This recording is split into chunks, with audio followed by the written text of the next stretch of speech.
La primera lectura de este miércoles de la tercera semana de Cuaresma es del libro del Éxodo, capítulo 23, versículos del 7 al 11, del 18 al 23 y capítulo 34, versículos del 5 al 9 y del 29 al 35.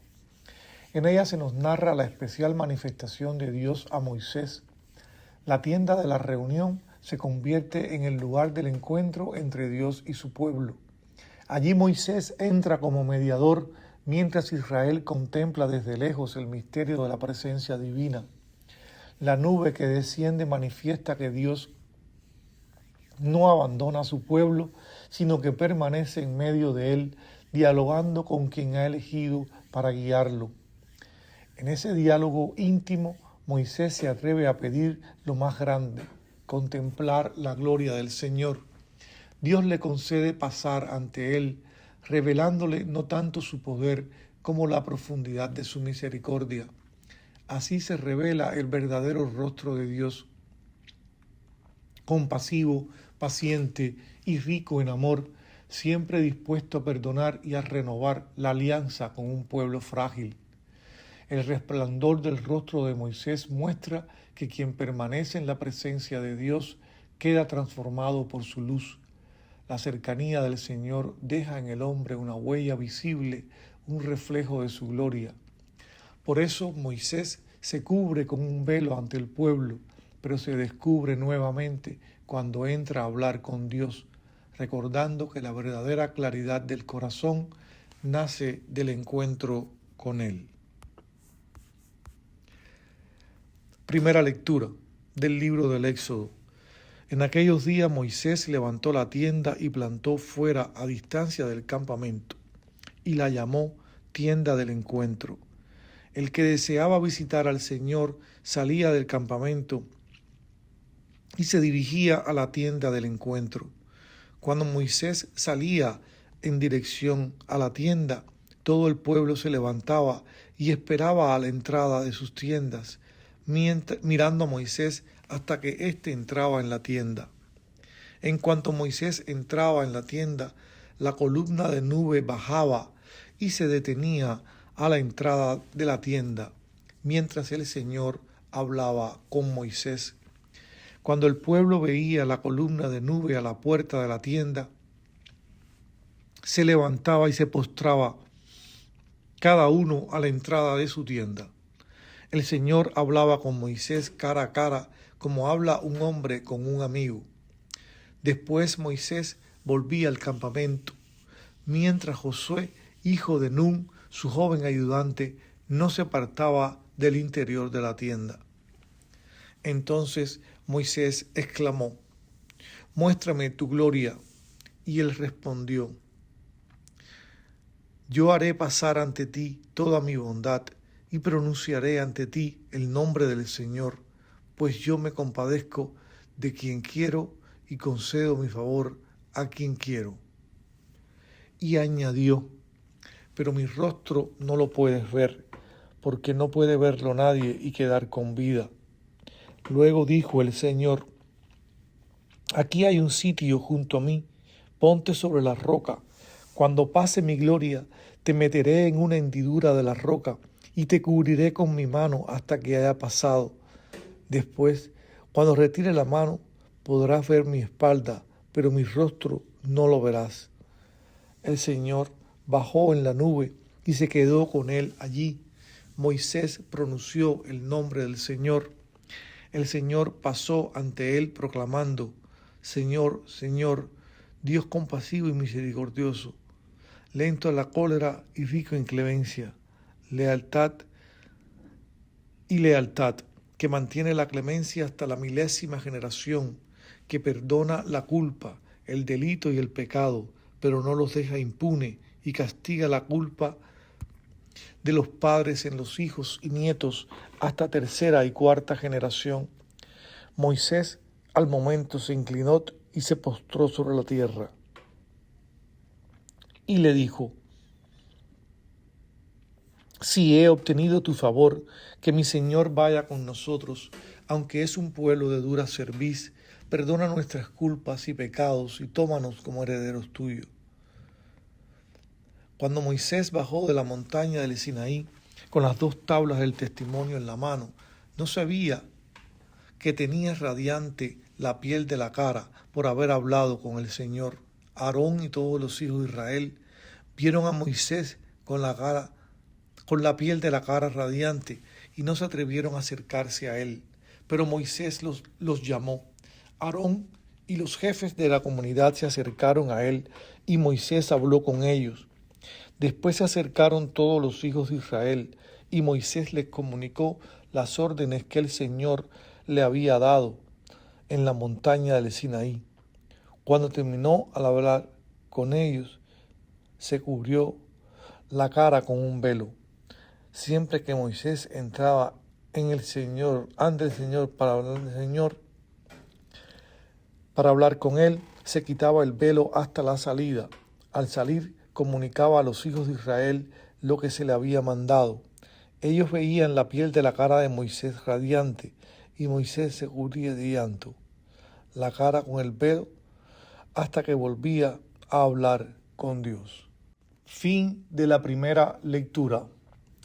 La segunda lectura es de San Teófilo de Antioquía, 6º obispo de una de las primeras diócesis de la primera iglesia cristiana, autor del libro A Autólico, que escribió para un amigo pagano culto en defensa de la fe cristiana, y en la que nos enseña que el conocimiento de Dios no depende de los ojos del cuerpo, sino de la claridad del corazón. Dios no es invisible porque esté ausente, sino porque el hombre oscurecido por el pecado pierde la capacidad de percibir su luz. Así como la vista necesita pureza para contemplar la luz del sol, también la mente necesita limpieza interior para reconocer a Dios. Por eso compara el alma con un espejo. Cuando está limpio, refleja con claridad. Cuando se cubre de herrumbre, ya no puede mostrar el rostro que tiene delante. De la misma manera, el pecado enturbia el alma y le impide reconocer la presencia divina. Sin embargo, el hombre no está abandonado a su oscuridad. Dios mismo es el médico que puede sanar los ojos del corazón. Quien vive en la fe, en el temor de Dios y en la pureza de vida, comienza ya a abrir su mirada interior. Entonces la criatura descubre en la obra de la creación y en la sabiduría divina los signos del Creador. Y llegará el día en que, revestido de inmortalidad, el hombre podrá contemplar plenamente al Dios vivo, cuya luz ya ahora comienza a reflejarse en el corazón purificado. Segunda lectura. San Teófilo de Antioquía. Si tú me dices, muéstrame a tu Dios, yo te diré a mi vez, muéstrame tú al hombre que hay en ti. Y yo te mostraré a mi Dios. Muéstrame, por tanto, si los ojos de tu mente ven y si los oídos de tu y si oyen los oídos de tu corazón. Pues de la misma manera que los que ven con los ojos del cuerpo perciben con ello las realidades de esta vida terrena y advierten las diferencias que se dan entre ellas, por ejemplo, entre la luz y las tinieblas, lo blanco y lo negro, lo deforme y lo bello, lo proporcionado y lo desproporcionado, lo que está bien formado y lo que no está, lo que es superfluo y lo que es deficiente en las cosas. Y lo mismo se diga de lo que cae bajo el dominio del oído, sonidos graves, agudos o agradables. Eso mismo hay que decir de los oídos del corazón y de los ojos de la mente en cuanto a su poder para captar a Dios. En efecto, ven a Dios los que son capaces de mirarlo, porque tienen abiertos los ojos del Espíritu. Porque todo el mundo tiene ojos, pero algunos lo tienen oscurecidos y no ven la luz del sol. Y no porque los ciegos no vean ha de decirse que el sol ha dejado de lucir, sino que esto hay que atribuírselo a sí mismo, a sus propios ojos. De la misma manera, tú tienes los ojos de tu alma oscurecidos a causa de tus pecados y malas acciones. El alma del hombre tiene que ser pura como un espejo brillante. Cuando en el espejo se produce el orín, no se puede ver el rostro de una persona. De la misma manera, Cuando el pecado está en el hombre ya no puede contemplar a Dios, pero puedes sanar si quieres. Ponte en manos del médico y él punzará los ojos de tu alma y de tu corazón. ¿Qué médico es este? Dios, que sana y vivifica mediante su palabra y su sabiduría. Pues por medio de la palabra y de la sabiduría se hizo todo. Efectivamente, la palabra del Señor hizo el cielo, el aliento de su boca, sus ejércitos. Su sabiduría está por encima de todos. Dios, con su sabiduría, puso el fundamento de la tierra. Con su inteligencia preparó los cielos. Con su voluntad rajó los abismos y las nubes derramaron su rocío. Si entiendes todo esto y vives pura y santa y justamente, podrás ver a Dios.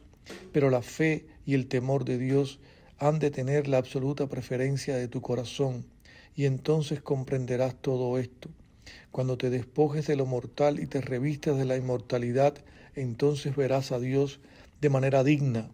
Dios hará que tu carne sea inmortal junto con el alma, y entonces, convertido en inmortal, verás al que es inmortal, con tal de que ahora creas en él. Fin de la segunda lectura. Dios Padre bueno, que en el bautismo has revestido de Cristo a tu siervo Pedro Arrupi, lo llamaste a su seguimiento en suma pobreza espiritual en la compañía de Jesús, escucha benigno nuestra oración. Él se entregó a ti plenamente como misionero y guía de sus hermanos, tanto en la salud como en la enfermedad. Movido por el Espíritu Santo, lo has puesto al servicio de la fe, convirtiéndolo en maestro de discernimiento y dócil servidor de la justicia del reino. Con confianza te rogamos que a imitación de Jesucristo, pobre y humilde, a quien amó entrañablemente, el Padre Arrupe pueda ser reconocido como modelo de vida evangélica y testigo de cómo ser profetas en el mundo, animándonos a ser en toda cultura hombres y mujeres para los demás. Por su intercesión y para tu mayor gloria, te pido ahora esta gracia particular.